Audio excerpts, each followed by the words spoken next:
You know, back when I was in the academy, we would follow every toast with a song.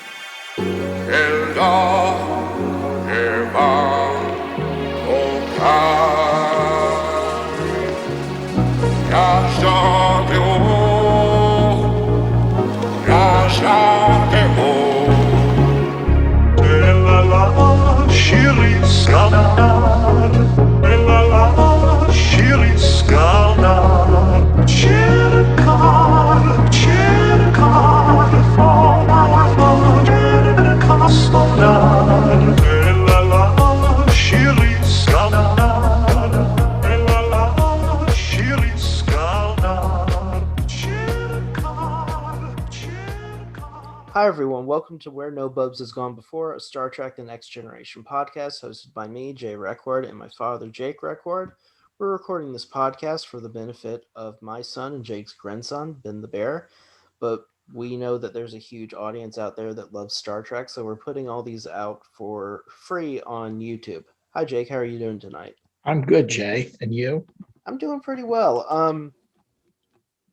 I have to admit, there comes a time I just come across an episode in the show that I just don't like. And I think I don't like the episode that we're reviewing tonight. We'll Always Have Paris, Star Trek The Next Generation Season 1, Episode 23, which debuted on May 2nd, 1988. I just think that this kind of episode's a really forgettable clunker. I felt the same way about Symbiosis, the one about the Onarans and the Breckians. You know, that was an interesting conversation, because when we got into it, by the end we were saying, well, there's this hole in the story and that hole in the story, and how did this get this way and how to get that way. So we were kind of down on Symbiosis somewhat when we got to the end. This one, it's enjoyable. I think it's lighter in that it's sort of, it's a takeoff on Casablanca that, allows a little bit more development of Picard's past. And then the only serious thing in there is about, the whole nonlinear time and what Professor Paul Mannheim was doing. But again, it's sort of like Symbiosis. There's not a lot of explanation about what the heck he's really trying to accomplish. I think the problem that I have with the episode is so Symbiosis had so many holes in it. Mm-hmm. In this, it had a story, but there were so many holes in the narrative that kind of ruined the story by its logic. I feel like there's really no story to this episode. Like so let's introduce people to what's going on, and then we'll continue from there. Right. So the USS Enterprise is on the way to Serona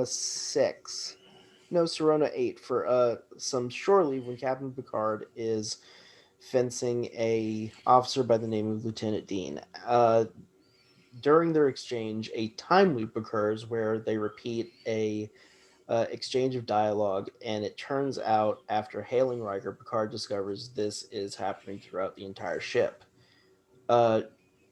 After going to the bridge, Data reports to Picard that a moment in time has repeated itself, and Worf has received an automated distress call from the Hagos Minor system from Paul Mannheim, a noted scientist who was researching nonlinear time and its relationship to gravity. So, of course, the crew goes off to rescue them and discovers that the survivors of Paul Mannheim's experiment is Paul Mannheim and his wife,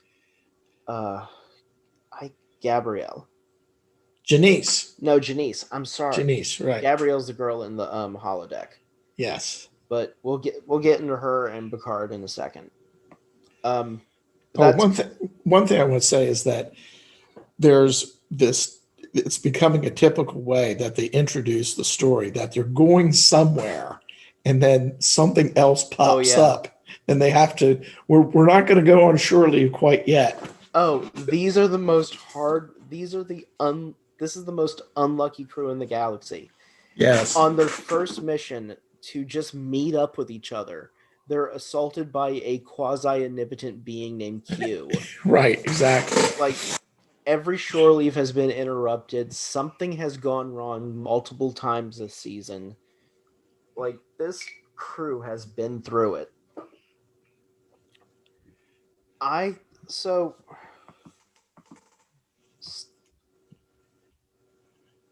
I think the where do we begin? Like I said, it's not my favorite episode, and I really did have to watch it twice to kind of remember certain aspects of it. Um, let's start with the introduction of the time-related phenomenon and this aspect of kind of quantum physics, Mm-hmm. because there's actually some interesting things to glean from that. So Yes.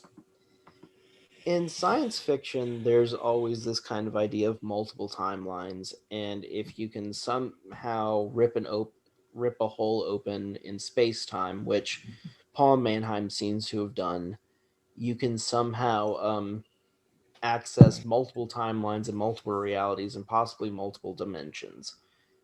Uh, it seems from the episode that Paul Mannheim did this, and he has ripped a fissure open at his laboratory, and that this kind of temporal wave that is emanating from this fissure in space time is causing these time loops to occur, and it seems to be growing at an exponential rate by the light year. It seems. Right. I Right. think at one point they say like the time loop has been experienced to 10,000 light years or Yeah, something it's like it's that. gone a long way. Yeah, they're getting reports. Yes. Yes.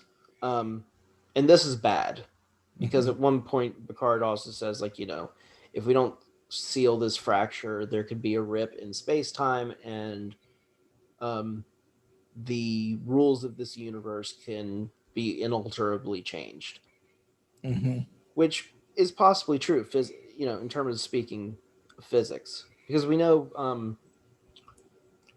speaking of gravity and time, we know that if you enter the event horizon of a black hole, the gravity there is so dense, time actually slows down completely, which is why things like light and matter are trapped, um,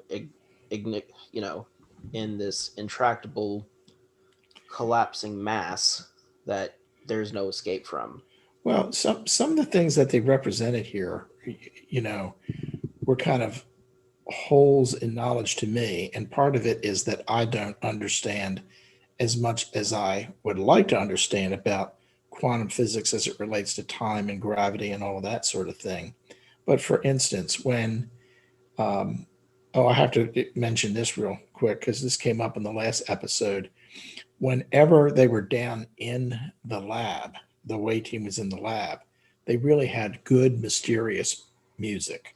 Oh You know, yeah, this was some of the best mysterious music in Star Trek Next Generation so far. the last few episodes have had really good soundtracks to go with Yeah, the yeah. individual episodes. But when they finally get into the lab and they show that, you know, shimmering, energy field, time, energy, whatever it was, where they have to plug the hole, it left me like, well, what is that? I had no clue as to, they never said what it was. And I had the question is when, data goes down and uses antimatter to plug the hole. It's like, well, why would antimatter plug the hole? And why 27 seconds? Where did that come from? And was the middle data the right one because he was in the middle? you know, So I think the 27 seconds came from some measurement they took of like how often the pulse was occurring mm-hmm, close to the epicenter of this mm-hmm. tear. Um, I don't know why middle data was right. I think it's just a mystery. Because Um, all of them ended up putting the antimatter into the stream. Yeah, and I don't know why a canister of antimatter thrust into what seems to be just a shimmering hole of light suddenly closes the shimmering hole of light. It just Right. it seems like if that was the case, Paul Mannheim or one of his assistants would have been like, "Oh no, shimmering hole of light. Good thing we have these canisters of antimatter just, sitting right here in the room." Yeah. Yeah. Someone could have solved this way ahead of the episode. And there was one other thing that was kind of, concerning, confusing, was that when A shimmering hole of light. I'm gonna make a T-shirt. that's right, when Mannheim was in sick bay and he was, kind of betwixt and between the two universes, whatever, we've talked before about there being parallel universes where, you can exist in different universes. So can I? But he said that he was in a different dimension where life was totally different, which was intriguing. But again, what the heck were they talking about? It really means nothing ultimately to the audience because we have no experience of it, and there's no outside entity or outside window into that universe for us to connect with Paul Mannheim through. So it really just turns into this guy like flaring his eyes and speaking in this kind of stilted tone on a medical bay and sick bay. Um, Right. Here's my theory of what happened to him. Um, so at some point he rips this hole in space time, and one of the after effect is this temporal wave that is the first thing that hits Picard when he's fencing. So when that initial time loop happens between him and the lieutenant, I think what happens is that there's some sort of shock wave, kind of like, how when a nuke goes off, it's not just the initial blast, it's the fallout after. There's multiple waves from a Yeah. nuke, and then there's the fallout. Right. Um, I think what everyone is dealing with in this episode is essentially the fallout. Hmm. Paul Mannheim was witness to the first couple waves.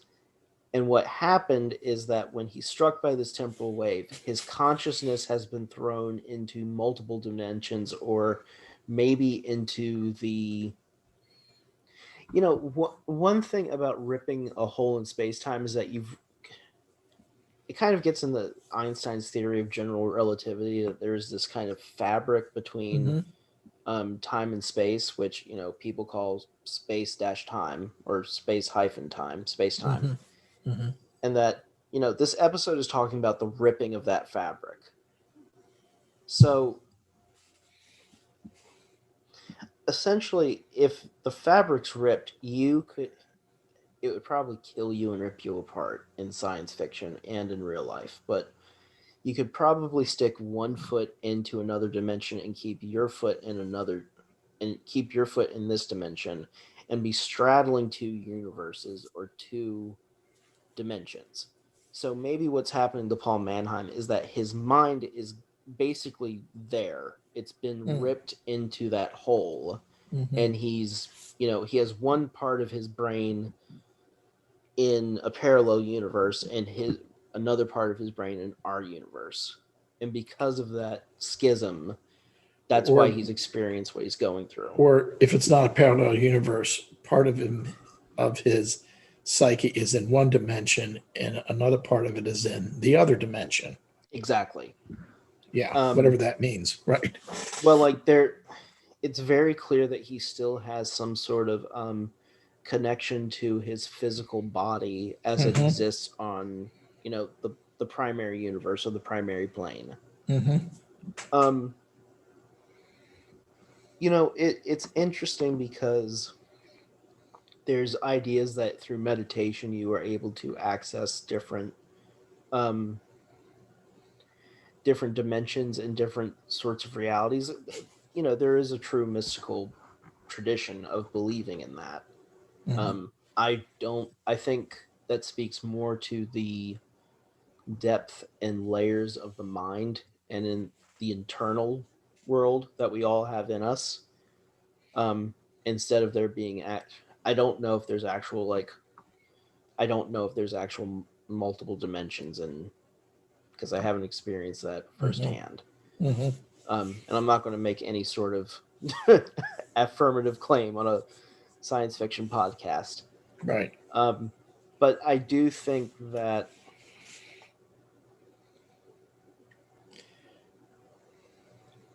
I do think that there is much more to our consciousness than we realize. Just like we don't see everything that our visual there's a much wider visual spectrum than humans can see that certain animals are given access to.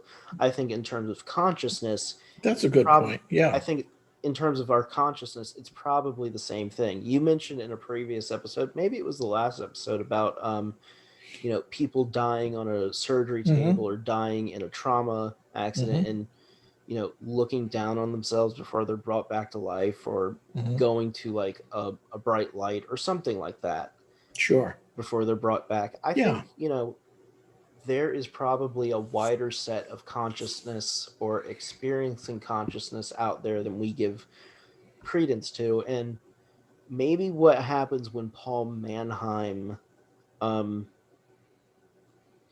rips open space-time is that he inadvertently affects not only like his consciousness, but like our universal sense of consciousness, because time is being distorted. And I think one thing that is happening when, one thing that his research is kind of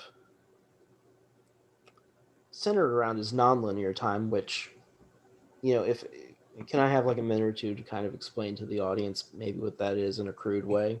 You can explain it to me too. Go ahead. So, time, as you and I kind of know, is point A to point B. We started this episode at a certain time and we ended at a certain time. We got from point A when we press record to point B when I press stop and we're no longer recording. That is linear time. Okay. So nonlinear time basically asserts that somewhere along the way there's multiple occurrences or possibilities that between point A and point B, time splits off. It could be that I say a certain word or I don't say a certain word. But by not saying that certain word, there is now a timeline where I do. And where I do say that certain word has its own effects and its own outcomes. And basically time in itself is not just simply point A to point B, but it could be point A to point, it suddenly becomes A1 to Z246. Basically, time is a spider web instead of a straight line, and all these spider webs lead to different timelines, different results, different decisions, essentially. And this fits kind of into the quantum theory of like multiple universes.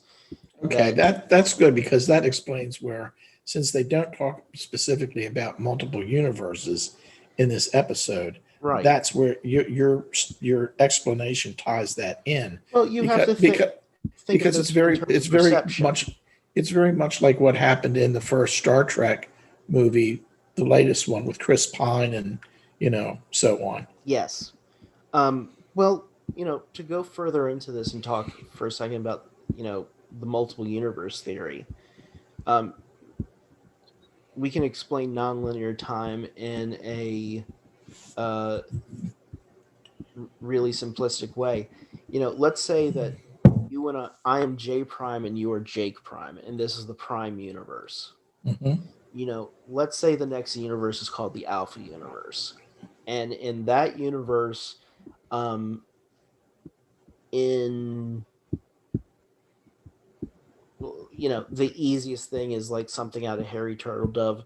The Nazis somehow take Europe, but we were able to take Japan, so we're still in conflict with the Nazis today. And you and I are, instead of just being a father and son having a podcast, we're corporals in this lifelong war, or something like that.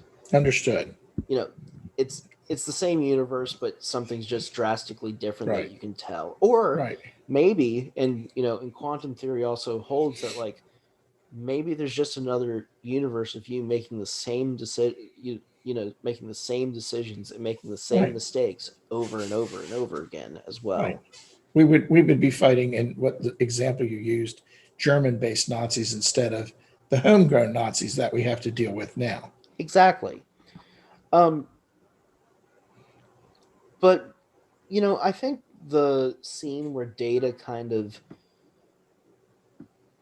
I guess, plugs the hole, it kind of leads to, it's so anticlimactic You to took the word right out of my mouth. It was very anticlimactic.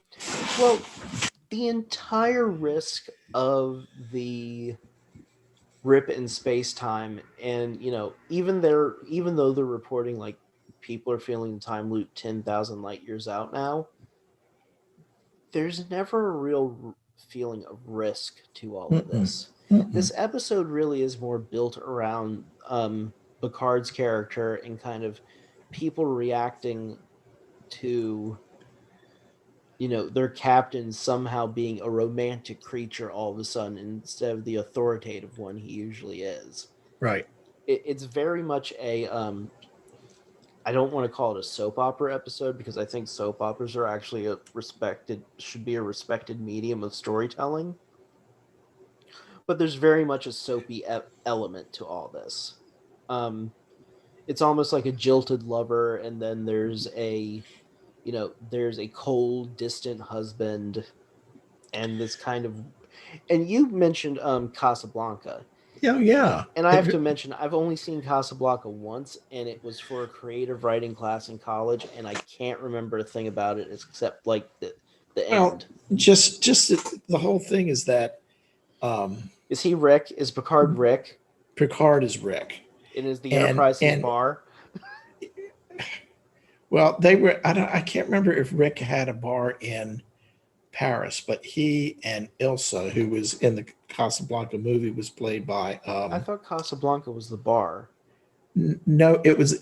See, what happened is that no, it's a city. Is that Humphrey Bogart, who played Rick, and I can't remember Rick's last name, and Ilsa, who was played by Ingrid Bergman, they had an affair in Paris in 1939-40, and they broke up before, just as the Germans, as the France surrendered to the Nazis, and Rick was not going to get through the Gestapo well because he was an American, and he had apparently fought on the Republican side of the Spanish Civil War.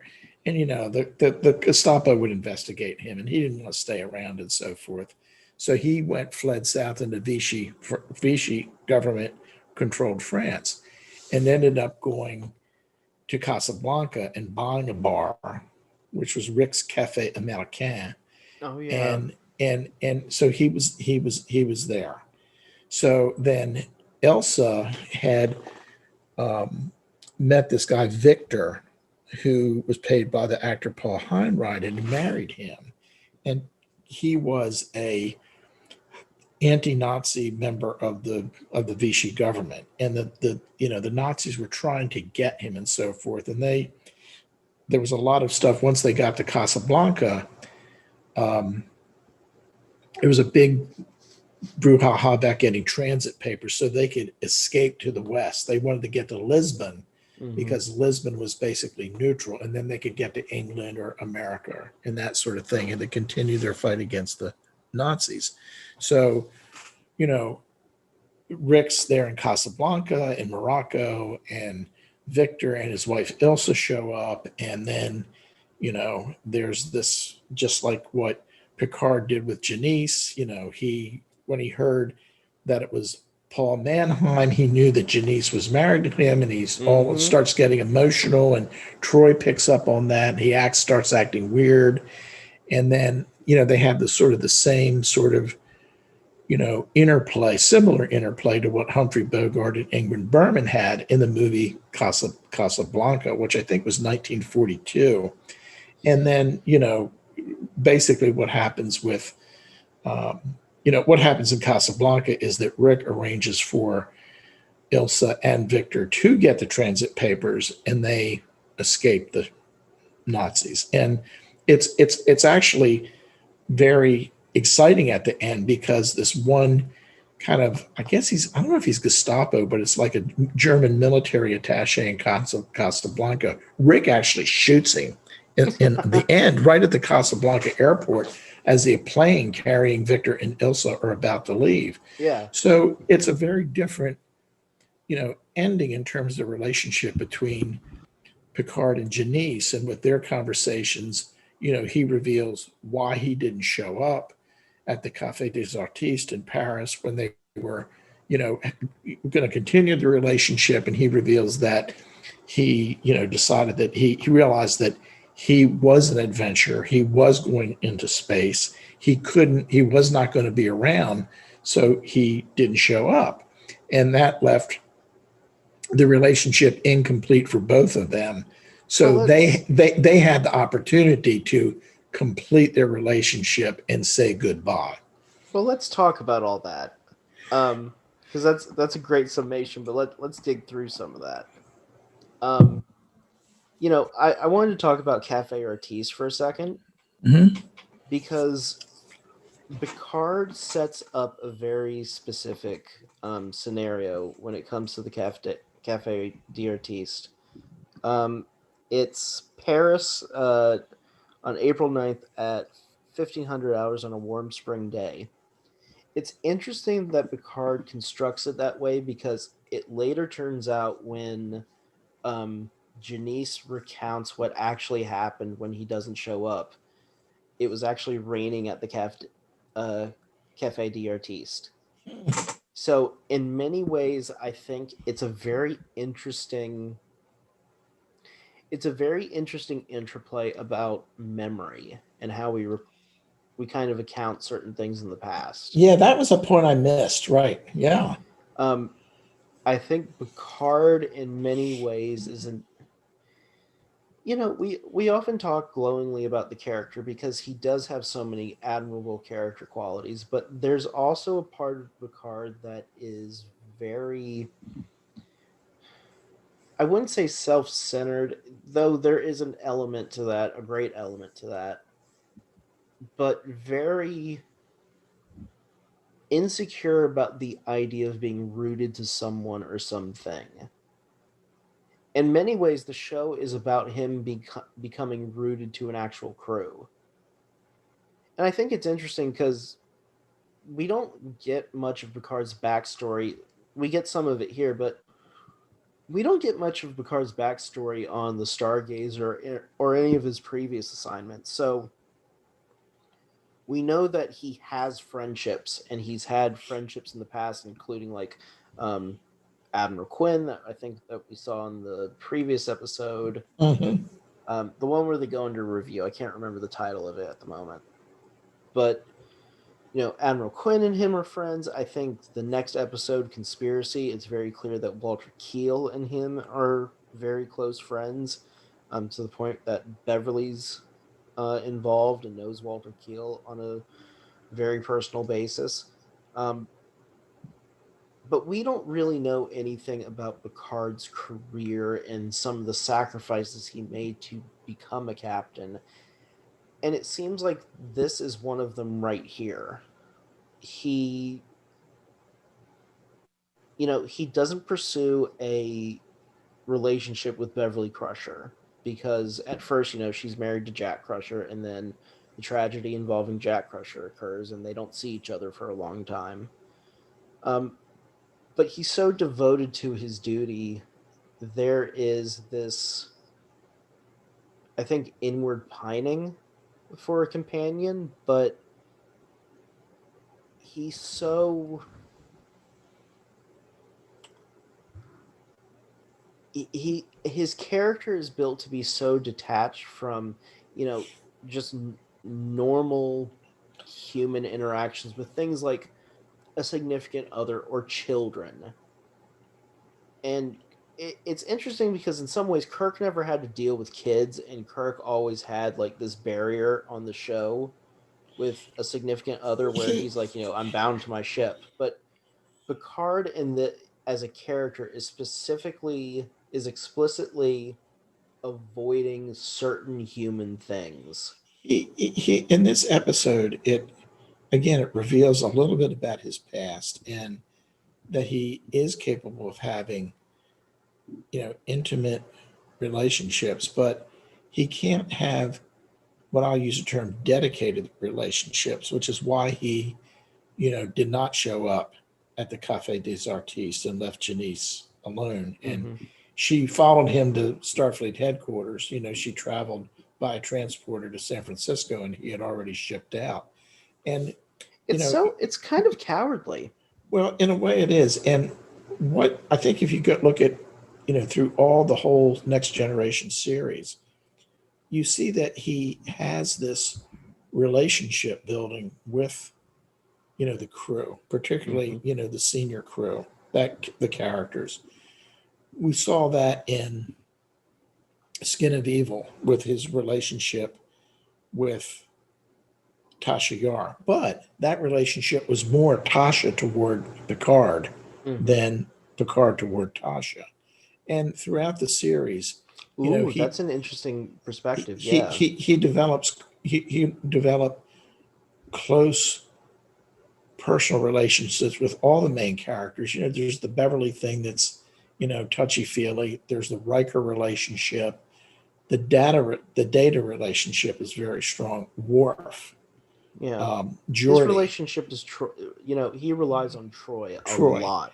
But it doesn't, and actually, if you remember and I guess it's in season 7, the very last episode, when they're all together playing cards, and he comes in and finally joins them.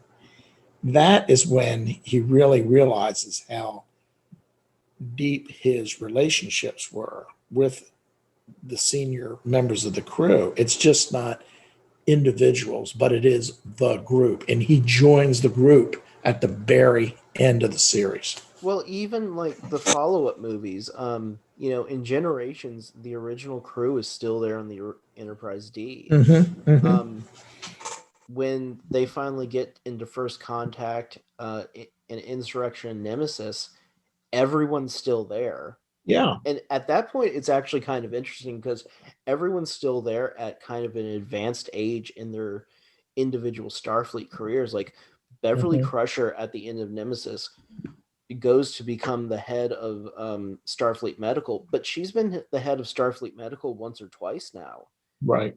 Picard could have been an admiral. Will Riker finally accepts the captaincy of the Titan at the end of Nemesis. So in some ways, you're right that the end of season 7 and the end of the show is the solidification of that family. But that family also kind of enters this kind of codependency, and some of it's like built into the movies. But I think in some ways the show is the final softening of Jean-Luc Picard, because we also have the Picard episode, the Picard series that came out, a few years ago now. And I think the interesting thing about the Picard series and that character is much more sentimental than the character is in Next Generation. The character in Next Generation becomes much more sentimental as the show goes on.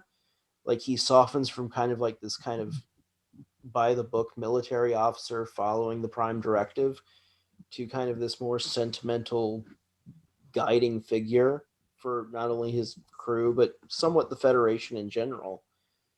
The character in Picard is very much softer and much more emotive than the person we're meeting now when the show's debut, when the show's broadcasting in 1988.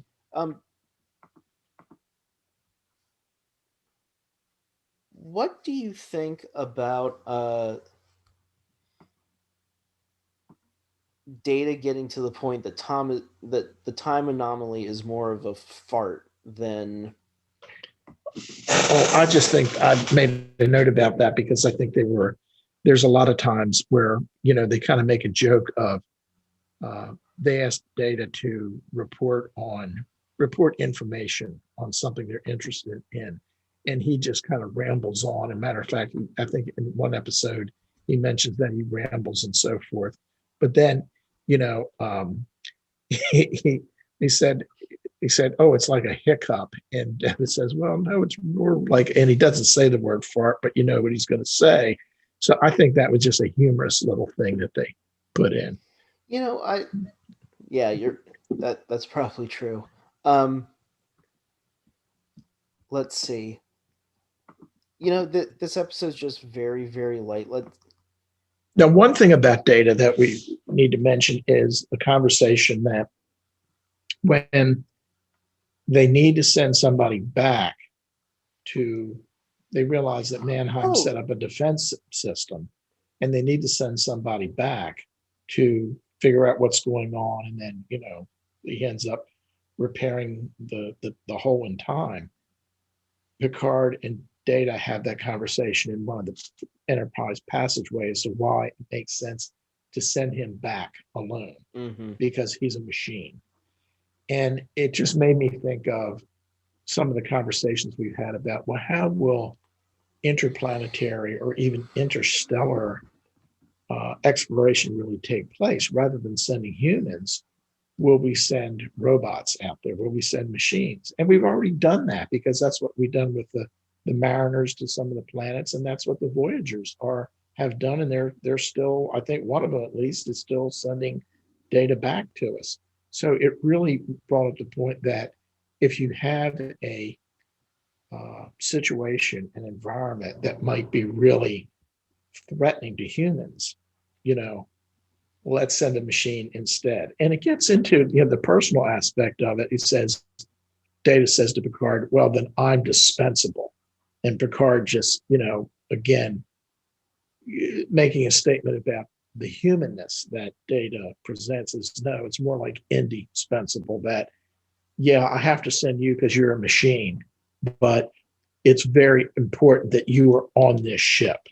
Yes. Well, I think there's two things here. Let's get to your point first. Yeah, I think one of the big kind of trump cards that the Federation and what we would also employ here in real life is our ability to send technology ahead of us into hostile environments, and not only scout the way ahead, but also prepare us for the exploration that we may one day take into greater interstellar space. One thing that I notice about Data, and it wasn't until this episode that I really thought about it, Picard kind of automatically has a trump card that he can pull out any episode that he wants, and Lieutenant Commander Data. You have a rupture in space, let me send Data at it. You need me to jump down you need someone to jump down a 30-foot hole to get to me and Beverly Crusher, who's injured under all this debris. Data will do it. Right. Do you need someone to rip this laser out of the ceiling because it's gone mad? Don't worry, Data's got it. Right. At this point, in the next episode, do you need someone to take 6 months worth of command data and decisions and analyze it and analyze it in half an hour? Don't worry, we have Data for it. Data is somewhat Picard's quote unquote cheat code in God mode. He is Data is very much becoming, in some cases, a Deus Ex Machina, where you can just use him in lieu of everyone else. Even certain characters, if you think about it from a really logical perspective, certain characters have no purpose there. If you think of all the things that Data can do, you could get rid of Riker and you can get rid of Worf, because Data could handle all the security requirements needed, and he's basically Picard's right-hand man anyway. I don't know why he wouldn't be able to handle being the XO at the same time. other than there's been multiple times too they've plugged the computer into Data's brain, so it seems like Data is able to interact or at least um, cohabitate with a larger computer program, Mhm. and he seems fully versed in all the protocols and needed duties to run engineering. Um, in some ways, Data is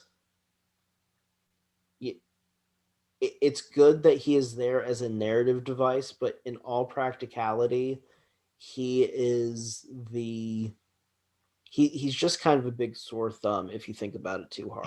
I mean, he has a little bit of the functions, but much, much more because of him being an android. He kind of fills some of the roles that C3PO and R2D2 do in Star Wars, but to a much, much greater level. Well, Like you said about like the computer interface, which is one thing R2 does, several times, a number of times. I think Star Trek does something interesting with it. In some ways, Star Trek is engaging the notion of God, and there's been many stories about engaging the idea of the divine. Mhm. Um, I think Q is the notion of God presented. This entire idea that there's this kind of embodied, omnipresent force that can just create things from its own whim with the snap of its fingers, but it's also kind of capricious and cruel and mocking and thinks very little of the universe that it resides in. Data in many ways is kind of God embodied, that you have this kind of all thinking, all powerful being that is, could arguably with direction and over time on its own direction, overpower and overthink every other being in the universe. But at the same time, because of its bodily kind of manifestation, is very much like a child confused about where it is. Mhm. Mhm.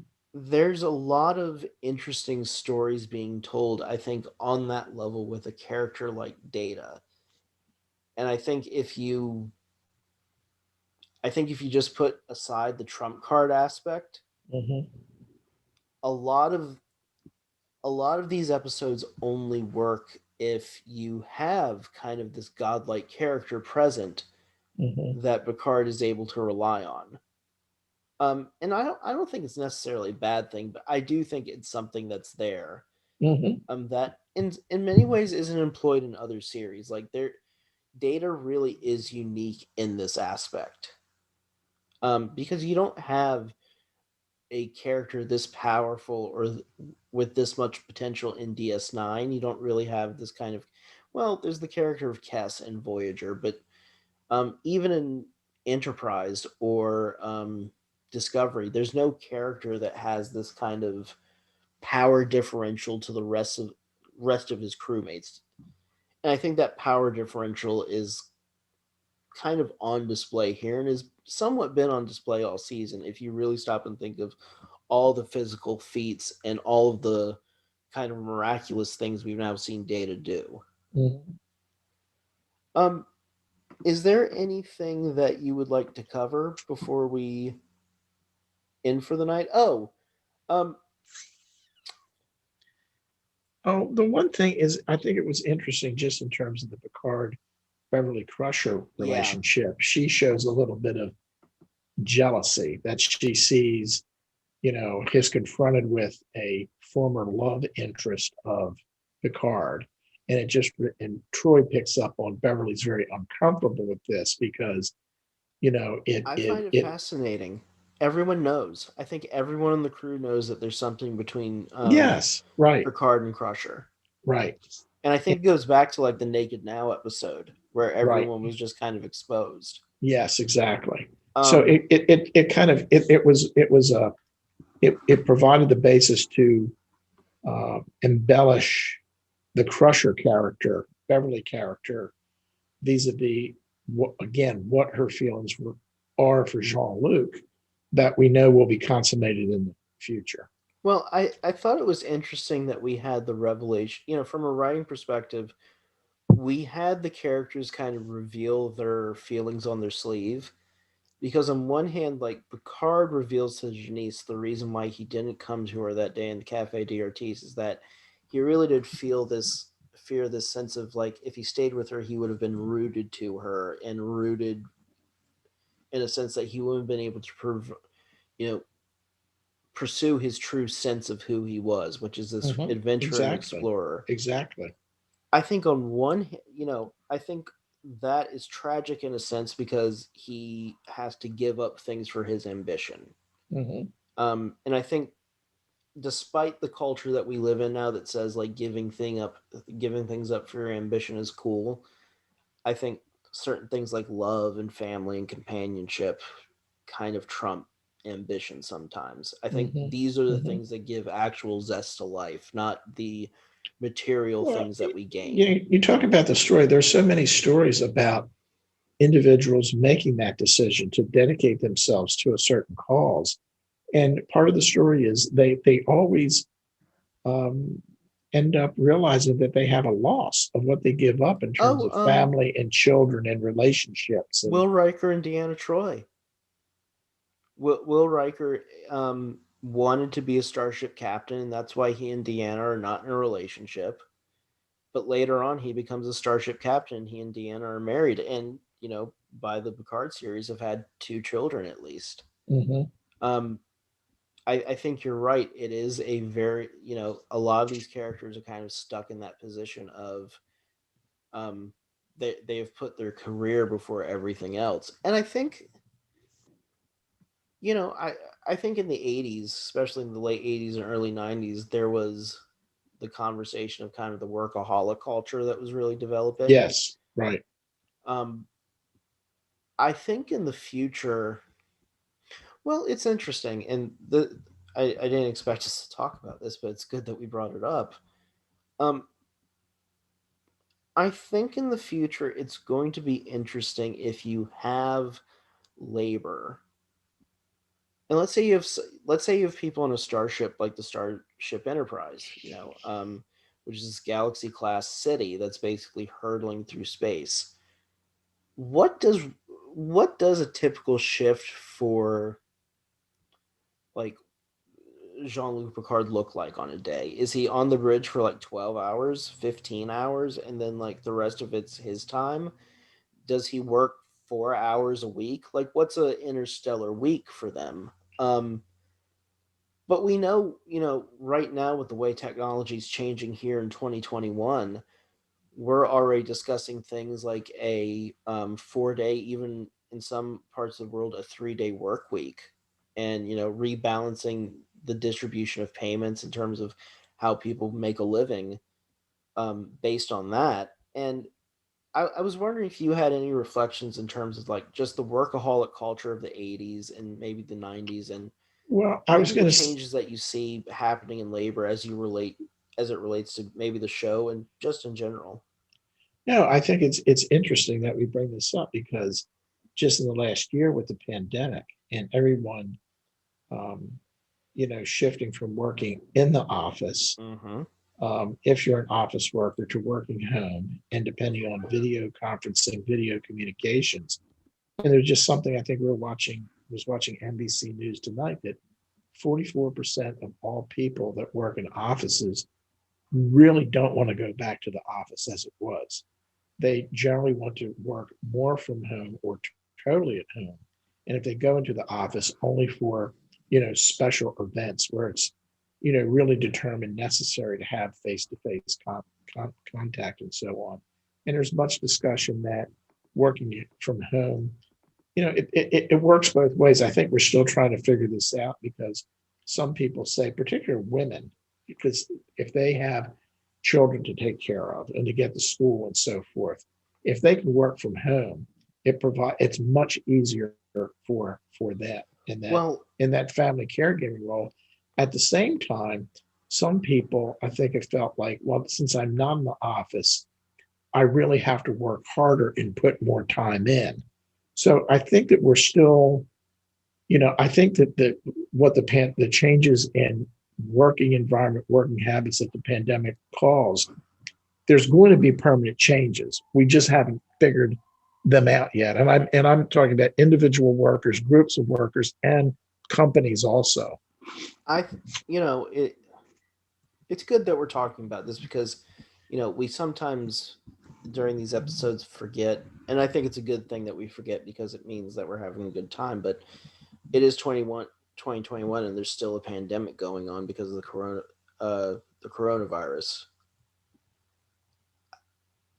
I think that when we first saw the COVID-19 outbreak occur and everyone go to working remotely, I think there was a realization of how much money and time and overhead is put into this kind of infrastructure that we all agree to hold up as, it's kind of a tradition to go into work. It's kind of a tradition to wear a suit. It's kind of a tradition to like go to these big marble and glass buildings as this is the place that you have to work.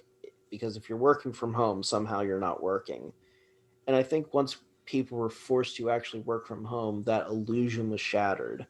I do think somehow that I don't think somehow. I do think that employers realize this, and they also realize the danger of it, which is why there's now a push in some places to get people back into the office. And, for some people who went to remote working, they tried to take advantage of like the economic situation. I know a lot of people that moved out of New York thinking like, we wouldn't be going back to the office in New York, so I can move to someplace on the East Coast that's much, Right. much cheaper to live. And now like they might be shit out of a job because Right. Yeah. they're being asked to return to the office and like they don't have a place to live in New York. Well, I think we talked about this. There was somebody in California that decided that, well, we always want to live in Montana or something. And they moved to Idaho or they moved to Montana, but they never told their employer that they were doing this. Yeah. So that if the employer says, okay, we're all going back to the office, and they said, well, we moved to Idaho. And the employer might say, well, tough shit, you Well, find a job in Boise and I'll find somebody else who stayed in California to take your role. well, I think the difficult thing about this the pandemic really did reveal how much many things that we do are just kind of ritual and illusion and ceremony when it comes to how we work and how we spend our time in labor. But I think it also revealed how much of our labor is actually wasted, and Well, the quote yeah. unquote productive time that we spend is not as first of all, it's not about the quantity as much as it is the quality, and the Well, quantitative is not as large well, as we when you're thought it talking would about be. quantity in terms of hours spent, I think there's some Yes. economists that could probably reduce it to mathematics because you want to say, okay, if a company has a certain mission, it provides a service or it makes a product, you know, how efficiently does that company provide the service or manufacture the product? So how well does it, you know, um, complete its work product?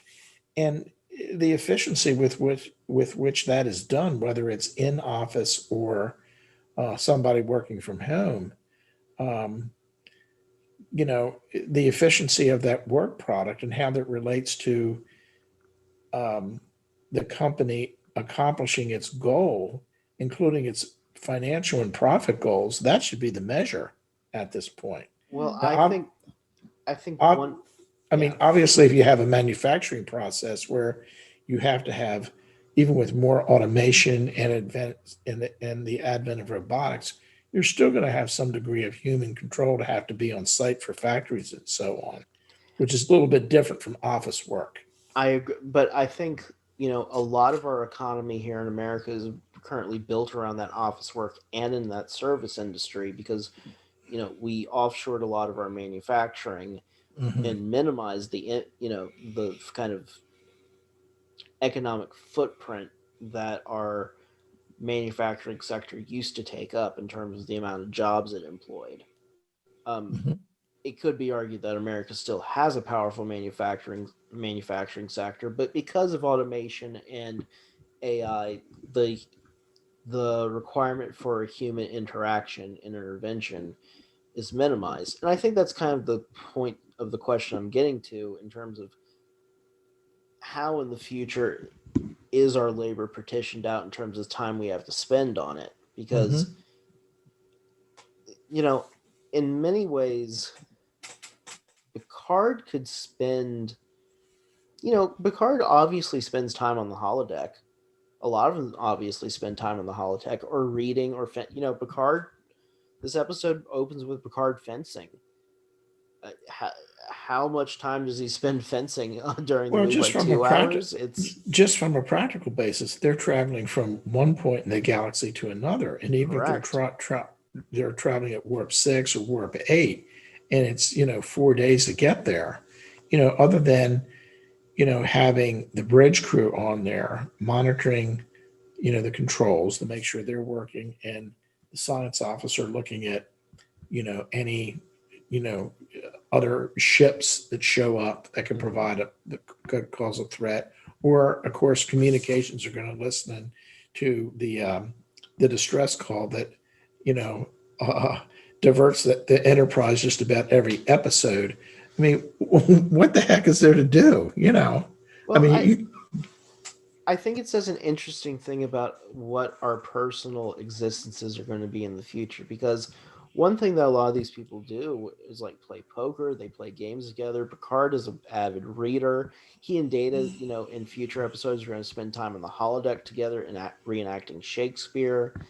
I think one interesting thing that happens, hopefully, as we, reduce the need for human labor, and the hope I think is always that, like Star Trek, we move to this post scarcity society where we have the material means to provide everyone with a very comfortable existence. Um, but with that time no longer taken up by strenuous or tedious labor, it seems like they really spend their time trying to enrich themselves and then enrich their lives and spend their time kind of at play.